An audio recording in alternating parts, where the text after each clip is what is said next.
اور اس میں جو ہے وہ فقہی اور شرعی مسائل کو جمع کیا گیا ہے۔ آج ہم گفتگو کریں گے کہ نماز کے پہلے رکن یعنی قیام کا بیان، نماز کا پہلا رکن قیام ہے، اس کے حوالے سے جو سوال جواب ہے وہ ان کو جمع کیا ہے۔ سوال، قیام سے کیا مراد ہے؟ جواب، قیام کھڑے ہونے کو کہتے ہیں، اور کھڑے ہونے سے ایسا سیدھا کھڑا ہونا مراد ہے کہ گھٹنوں تک ہاتھ نہ پہنچ سکے، اس کو کہتے ہیں قیام۔ کہ آپ بالکل ایسے سیدھے کھڑے ہو گئے کہ آپ یوں اگر کریں تو آپ کا ہاتھ گھٹنوں تک نہ پہنچے، یہ قیام ہے۔ اگر آپ یوں جھک کے کھڑے ہیں آپ کا ہاتھ گھٹنوں تک پہنچ جائے تو وہ قیام نہیں کہلائے۔ تو دیکھو کتنی پتہ کی بات کر دی ہے کہ قیام کی ڈیفینیشن کر دی، اس کو ڈیفائن کر دیا کہ قیام کس کو کہتے ہیں، کہ آپ سیدھے ایسے کھڑے ہو جائیں کہ اگر کھڑے کھڑے آپ گھٹنوں تک ہاتھ پہنچانا چاہیں، آپ کے ہاتھ گھٹنے تک نہ پہنچے بلکہ آپ کے ران پہ رہ جائے۔ اس کا مطلب ہے کہ آپ بالکل شرعی طور پہ قیام صحیح کر رہے ہیں۔ یہ بتائیں۔ سوال، قیام کس قدر اور کس نماز میں فرض ہے؟ جواب، فرض اور واجب نمازوں میں اتنا کھڑا ہونا فرض ہے جس میں بقدر فرض قرات پڑھی جا سکے۔ بقدر فرض قرات پڑھی جا سکے یعنی جتنی قرات فرض ہوتی ہے اتنی قرات پڑھی جا سکے، اتنی دیر تک جو ہے وہ قیام کے اندر کھڑا ہونا ضروری ہے۔ ظاہر ہے کہ قدر فرض کتنی ہے وہ پہلے گزر چکا ہے کہ تین آیتیں جو ہے وہ قرآن کریم کی سورہ کوثر جتنی، یا یہ کہ ایک لمبی آیت جو ہو جو تین آیتوں کے برابر ہو، اتنا جو ہے وہ پڑھنا قرآن کریم کے فرض ہے۔ لہذا اتنے پڑھنے تک جتنا ٹائم ہے یہ مقدار جو ہے وہ قیام کی ہوتی ہے۔ سوال، اگر کھڑے ہونے کی طاقت نہ ہو تو کیا کرے؟ جواب، بیماری یا زخم یا دشمن کے خوف یا ایسے کسی قوی عذر کی وجہ سے کھڑا نہ ہو سکے تو بیٹھ کر فرض اور واجب نمازیں پڑھنا جائز ہے۔ فرض اور واجب نماز ہے بیٹھ کے پڑھنا، تو فرض اور واجب اس لیے کہا کہ فرض اور واجب نماز میں قیام بھی ضروری ہے، قیام کریں۔ ہاں نفل نماز آپ بیٹھ کے پڑھ سکتے ہیں، لیکن فرض اور واجب نماز کے لیے کھڑا ہونا ضروری ہے۔ لیکن اگر قوی عذر پیش آ گیا، زخم ہے یا انسان کی جو ہے وہ کمر میں درد ہے یا اور کوئی ایسا عذر ہے کہ بیٹھ نہیں سکتا، تو پھر کھڑے ہو کے جو ہے وہ کھڑا نہیں ہو سکتا، تو پھر جو وہ بیٹھ کے نماز پڑھ سکتا ہے۔ سوال، نفل نماز میں قیام کا کیا حکم ہے؟ جواب، نفل نماز میں قیام فرض نہیں، نفل نماز میں قیام فرض نہیں ہے۔ بلا عذر بھی بیٹھ کر نفل نماز پڑھنا جائز ہے۔ نفل نماز اگر بیٹھ کے بلا عذر آپ پڑھیں تو پڑھنا جائز ہے، لیکن بلا عذر بیٹھ کر نفل نماز پڑھنے سے آدھا ثواب ملتا ہے۔ اب زور کی مثلا دو سنت کے بعد دو نفل ہے، وہ اگر آپ بیٹھ کے پڑھ رہے ہیں تو بغیر عذر کے پڑھ رہے ہیں تو وہ صحیح جائز ہو جائے گا، منع نہیں ہے، لیکن یہ کہ ثواب آپ کو آدھا ملے گا۔ اسی طریقے سے اور نمازوں میں جہاں جہاں نوافل ہیں کہ بیٹھ کے اگر پڑھا تو فرمایا کہ اس میں ثواب آدھا ہو جائے گا، لیکن یہ کہ پڑھنا جائز۔ اب آگے عنوان ہے نماز کے دوسرے رکن یعنی قرات کا بیان۔ سوال، قرات سے کیا مراد ہے؟ جواب، قرات قرآن مجید پڑھنے کو کہتے ہیں، یعنی قرات جو قرآن مجید پڑھنے کو کہا جاتا ہے، آپ قرآن مجید اب تلاوت کریں، یہ ہے قرات۔ اچھا یہ لفظ قرات ہے، قرت نہیں ہے۔ یہ عام لوگ جو ہے گفتگو قرت بولتے ہیں، مطلب ابھی جو ہے وہ قرت فرمائیں گے قاری مقبول صاحب، اب وہ مسجدوں کے صدر ہوتے ہیں، سیکرٹری ہوتے ہیں، وہ اناؤنس کر رہے ہوتے ہیں قاری مقبول صاحب قرت فرمائیں گے، قاری صاحب بڑی سی قرت فرمائیں گے۔ تو قرت کا معنی ہوتا ہے ہلاکت، یہ قرت کہنا جائز نہیں، قرات لفظ قرات، تو قرت نہ کہیں، اس کی اصلاح کریں، یہ عام لوگ سارے قرت بولتے ہیں۔ سوال، نماز میں کتنا قرآن مجید پڑھنا ضروری ہے؟ جواب، کم از کم ایک آیت پڑھنا فرض، ایک آیت پڑھنا فرض اور سورۃ فاتحہ پڑھنا واجب۔ ایک آیت پڑھنا فرض ہے، سورۃ فاتحہ پڑھنا واجب ہے، اور فرض کی پہلی دو رکعتوں اور نماز وتر اور سنت اور نفل کی تمام رکعتوں میں سورۃ فاتحہ کے بعد کوئی اور سورت یا بڑی ایک آیت یا چھوٹی تین آیتیں پڑھنا بھی واجب ہے۔ یہ جو ہے نماز میں قرآن کریم پڑھنے کی مقدار متعین کر دی ہے کہ کم از کم ایک آیت جو پڑھنا فرض ہے اور سورۃ فاتحہ پڑھنا واجب ہے، اور فرض کی پہلی دو رکعتوں میں، اسے نماز وتر میں، سنت میں اور نفل کی تمام رکعتوں میں سورۃ فاتحہ کے بعد کوئی اور سورت پڑھنا یا بڑی آیت پڑھنا ہے۔ آیت الکرسی ایک آیت ہے لیکن اتنی بڑی ہے، کئی آیتوں کو محیط ہے، تو آیت الکرسی اکیلی پڑھ لی، ایک ہی آیت ہے وہ ہو گیا۔ اسی طریقے سے یا چھوٹی چھوٹی 3 آیتیں، انا اعطیناک الکوثر جتنی سورت پڑھ لی 3 آیتیں، تو فرمایا کہ یہ اتنا پڑھنا واجب ہے۔ سوال، کیا سورہ فاتحہ تمام نمازوں کی ہر رکعت میں پڑھنا واجب ہے؟ سورہ فاتحہ تمام نمازوں کی ہر رکعت میں پڑھنا واجب ہے؟ جواب، فرض نماز کی تیسری رکعت اور چوتھی رکعت کے علاوہ ہر نماز کی، خواہ وہ فرض نماز ہو یا واجب ہو یا سنت ہو یا نفل ہو، ہر رکعت میں سورہ فاتحہ پڑھنا واجب ہے۔ تو دیکھو صرف فرض کی تیسری اور چوتھی رکعت میں جو وہ کے علاوہ جو ہے ہر نماز کی جو ہے اس میں آپ سورہ فاتحہ کو پڑھا جائے گا۔ اچھا، اب یہ بات یاد رکھیں، پہلے بھی میں نے عرض کیا تھا کہ نماز کی 3 کیفیتیں ہوتی ہیں، ایک امام بن کے نماز پڑھنا، ایک مقتدی بن کے نماز پڑھنا، اور ایک اکیلے میں نماز پڑھنا، منفرد بن کے نماز پڑھنا۔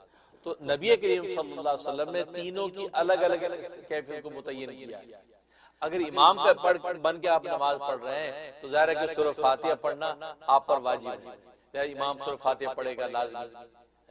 اب اگر پیچھے والا آدمی مقتدی بن کے جو نماز پڑھ رہا ہے وہ کیا کرے؟ تو مقتدی پڑھ کے جو نماز پڑھ رہا ہے تو وہ فاتحہ نہیں پڑھے گا۔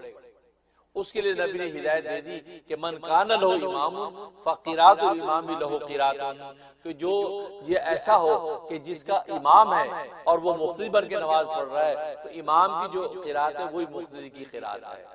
لہٰذا یہ امام کے پیچھے فاتحہ نہیں پڑھنی۔ قرآن کریم میں بھی یہ حکم ہے، اذا قرئ القرآن فاستمعوا له وانصتوا لعلکم ترحمون، جب قرآن پڑھا جائے تو اس کو کی طرف توجہ کرو اور غور سے سنو تاکہ تم پر رحمت نازل کی جائے۔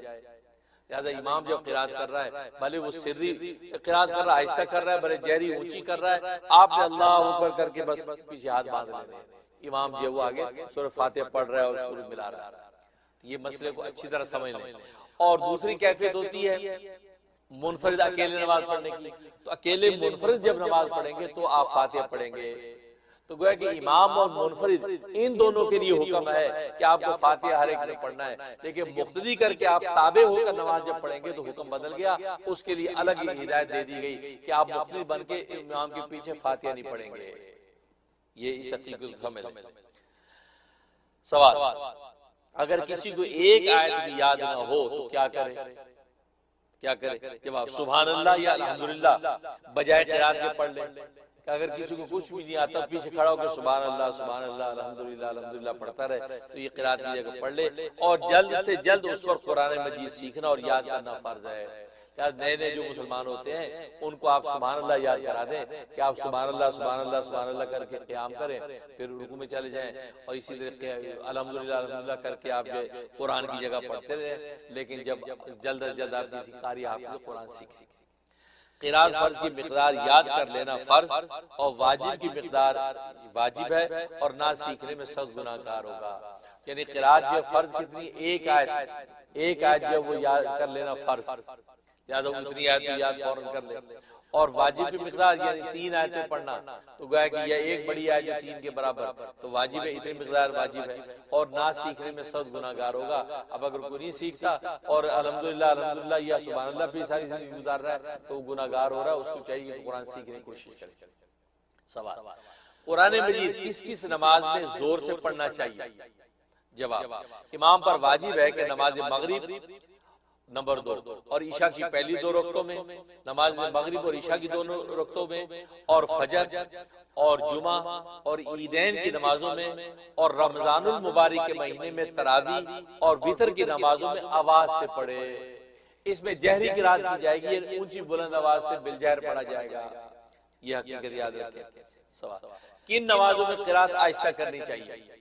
جواب، نماز ظہر اور نماز عصر میں امام و منفرد سب کو، اور نماز وتر میں منفرد کو قرات آہستہ کرنی چاہیے۔ نماز وتر میں منفرد کو قرات آہستہ کرنی چاہیے، تو گویا کہ یہ مقام ہے جس میں آہستہ قرات ہوگی۔ سوال، زور سے پڑھنے کی کیا مقدار ہے؟ کتنا زور سے پڑھے؟ جواب، زور سے پڑھنے کا ادنا درجہ یہ ہے کہ اپنی آواز پاس والے شخص کے کان میں پہنچ سکے۔ اب اتنی آواز سے پڑھ رہے ہیں کہ پاس والے کو آپ کی آواز پہنچے، یہ اس کو جہری کہتے ہیں، ادنا درجہ جہری کا ہے۔ اور آہستہ پڑھنے کا ادنا درجہ یہ کہ اپنی آواز اپنے کان میں پہنچ سکے، اب آہستہ جو پڑھ رہے ہیں آہستہ ایسا پڑھیں کہ آپ خود سن رہے ہیں کہ آپ کیا پڑھ رہے ہیں. بعض لوگ بالکل ہی منہ بند کر گھر کے کھڑے ہوتے ہیں, وہ پڑھتے نہیں آپ جی میں پڑھ رہا ہوں, پھر اندر پڑھ رہے ہو ہم باہر پڑھیں بھائی, کیونکہ زبان سے پڑھنا ضروری ہے, دل میں پڑھنے سے نماز ادا نہیں ہوگی. بہت سے لوگ ہوتے ہیں اکیلے نماز پڑھ رہے ہیں امام کے پیچھے تو منہ بند کر کے آپ کھڑے ٹھیک ہے, لیکن یہ اکیلے پڑھ رہے ہیں اس میں منہ بند کر کے کھڑے, نماز بھی ان کی ہو گئی نہیں, ایسی نہیں ہوگی. تو ان کو جو ہے زبان سے پڑھنا ہے, آہستہ پڑھنا ہے, لیکن ایسی آہستہ کہ خود تو سنیں. سوال, جن نمازوں میں آواز سے قرات کی جاتی ہے انہیں کیا کہتے ہیں؟ جواب, انہیں جہری نمازیں کہتے ہیں. جو وہ اونچی پڑھی جاتی ہے وہ جہری نمازیں کہلاتی ہیں, کیونکہ جہر کے معنی زور سے پڑھنے کے, جہر کا معنی زور سے پڑھنا, اس لیے ان نمازوں کو جہری نمازیں کہتے ہیں.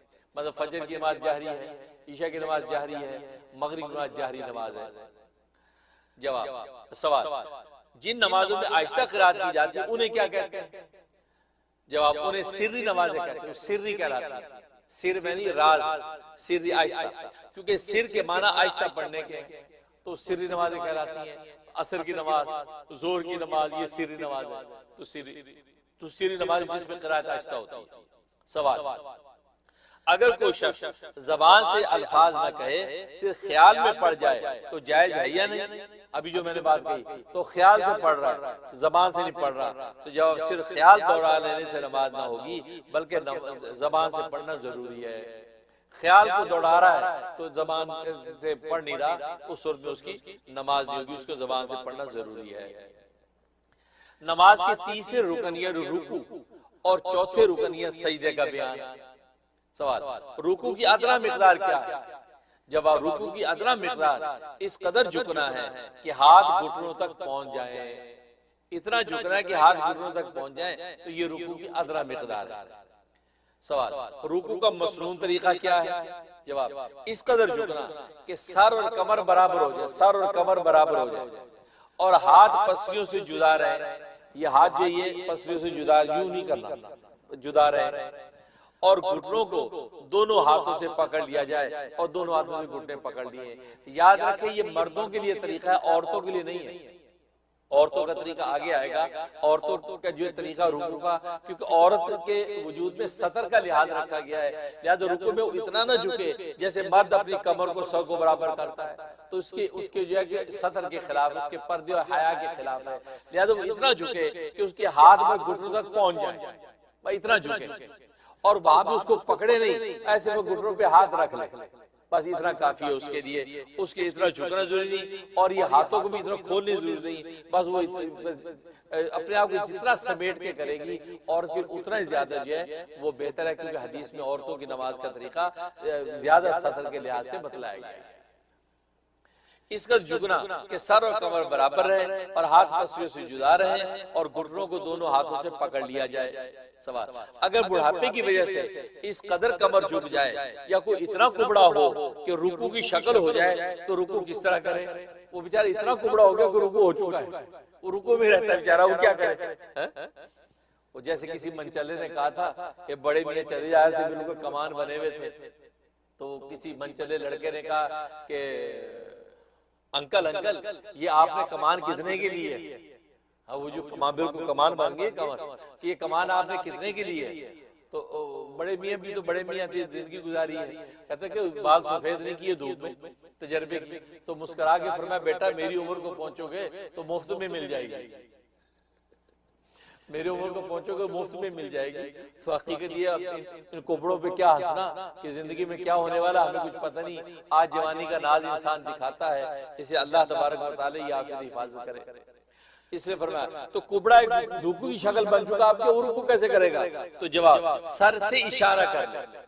وہ رکوع میں جھکا ہوا ہاتھ باندھے ہوئے قیام میں ہے, تو رکوع کے ٹائم پر سر کا اشارہ کرے تھوڑا سا, بس وہ اس کا رکوع, سر سے اشارہ کر لے, یعنی سر کو ذرا جھکا دینے سے اس کا رکوع ادا ہو جائے گا. کیونکہ اتنا اہم مسئلہ پتہ چلتا, پتہ کتنے کبڑوں کو پتہ نہیں ہوگا, پتہ نہیں کیا کرتے ہوں گے, اور نیچے جھکتے ہوں گے تو اور جھک کے ویسے گر جائے گا. اس لیے بھائی یہ دیکھو کتنے پتہ کی بات ہے کہ یہ جو ہے چھوٹے چھوٹے مسئلے انسان کے عام زندگی. سوال, سجدے سے کیا مراد ہے؟ جواب, زمین پر پیشانی رکھنے کو سجدہ کہتے ہیں. پیشانی زمین پہ رکھتے اس کو سجدہ کرتے ہیں۔ سوال، اگر صرف ناک یا پیشانی پر سجدہ کرے تو سجدہ ادا ہوگا یا نہیں؟ کیونکہ آپ جب سجدہ کرتے ہیں پیشانی کے ساتھ ناک بھی تو رکھا جاتا ہے، تو فرمایا کہ اگر صرف ناک رکھ دیا سجدہ ہوا یا نہیں، صرف پیشانی رکھ دی سجدہ ہوا یا نہیں؟ جواب، اگر کسی عذر سے ایسا کرے تو جائز ہے، کسی عذر سے ایسا کرے تو جائز ہے، بلا عذر صرف پیشانی پر سجدہ کیا تو سجدہ تو ہو جائے گا لیکن مکروہ ہے۔ اب ماتھے پہ زخم ہے، اب رکھا نہیں جاتا سر، تو لہٰذا سے ناک رکھ کے اٹھ گئے تو یہ عذر کی وجہ سے کیا تو سجدہ ہو گیا، لیکن بلا عذر آپ نے صرف پیشانی لگائی ناک نہیں لگائی، اس وقت میں سجدہ تو ہو جائے گا لیکن مکروہ۔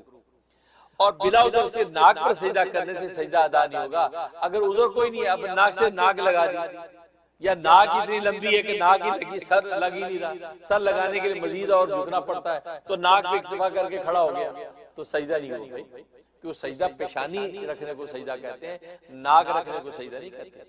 اس لیے فرمایا، سوال، ہر رکعت میں ایک سجدہ فرض ہے یا دونوں؟ دو سجدے ہیں نا، اب ایک فرض ہے یا دو؟ جواب، دونوں سجدے فرض ہیں۔ اب ایک سجدہ کر کے آپ اٹھ گئے اور دوسرا سجدہ نہیں کیا تو فرض آپ کا مکمل نہیں ہوا۔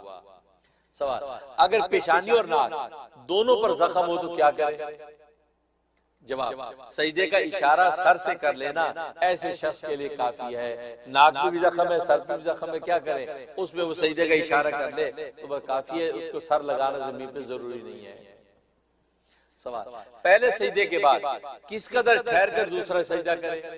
یعنی پہلے سے دوسرے سجدے کے درمیان کتنا وقفہ ہو؟ جواب، اچھی طرح بیٹھ جائے پھر دوسرا سجدہ کرے۔ اب اللہ اکبر کر کے اٹھ گئے، اب آپ اچھی طرح بیٹھ گئے، کم از کم جو ہے وہ 3 سبحان اللہ کی مقدار ہی بیٹھ کے سبحان اللہ سبحان اللہ سبحان اللہ، پھر اپنے دوسرے رکن میں یعنی اچھی طرح داخل ہو گئے، اب آپ دوسرے سجدے کریں۔ بنا حدیث میں آتا ہے دعا رب اغفر لی ورحمنی واہدنی وارزقنی، یہ والی دعا آتی ہے، یہ دعا پڑھ سکتے ہیں۔ سوال، پہلے سجدے کے بعد کس قدر ٹھہر کر دوسرا سجدہ کرے؟ جواب، اچھی طرح بیٹھ جائے پھر دوسرا سجدہ کرے۔ سوال، عیدین یا جمعہ یا اور کسی بڑی جماعت میں لوگوں کی کثرت کی وجہ سے جگہ تنگ ہو گئی، اتنا رش ہے، یا حرم میں بھی ہو جاتا ہے، پیچھے والے شخص نے اپنے آگے والے کی پیٹھ پر سجدہ کر لیا تو جائز ہے یا نہیں؟ یہ سوال، یہ ہوتا ہے حرم میں خاص طور پہ، اب جمعے کے لیے اتنا رش ہے، جناب وہ قیام میں تو چلو کھڑے ہو گئے، اب سجدے کی گنجائش نہیں ہے، کیا کریں؟ تو اب سامنے والے کی پیٹھ پہ سجدہ اگر کر لے پیچھے والے تو سجدہ ہو جائے گا؟ جواب، جائز ہے، بالکل ہو جائے گا، سجدہ کر سکتے ہیں۔ ایسی صورتحال پیش آ جائے تو سجدہ اس کے سر پہ کر سکتے ہیں، لیکن سامنے والے کو مسئلہ پتہ ہونا چاہیے، کیونکہ آج کل جہالت اتنی ہے، مسئلہ پتہ نہیں ہوتا، اب پتہ چلے پیچھے والے کو مسئلہ پتہ، اس نے اس کی کمر پر سر رکھ دیا، اب وہ سمجھے گا پتہ نہیں کیا بلا آ گئی، وہ اٹھ کے کھڑا ہو گیا، اس نے اپنی نماز بھی خراب کی، اس کا بھی سر پرے دے مارا، اور یہ پیچھے گرا تو دوسرے پہ گرا، تو یہ بڑی بے ہنگمی ہو جاتی ہے۔ یہ حرم میں بھی ایسے دیکھنے کو موقع ملے، لہذا مسئلے اتنے پتہ ہونے چاہیے بھائی۔ اب آپ کی کمر پہ کسی نے سر رکھ دیا تو کم از کم جو ہے اس کو پتہ ہو کہ ہاں بیچارہ کو سجدہ کر رہا ہے، بجائے اس کے اسی کو سر اٹھا کے میاں کیا ہو رہا ہے، اسے غلط ہو جاتا ہے۔ تو یہاں تک یہ مسائل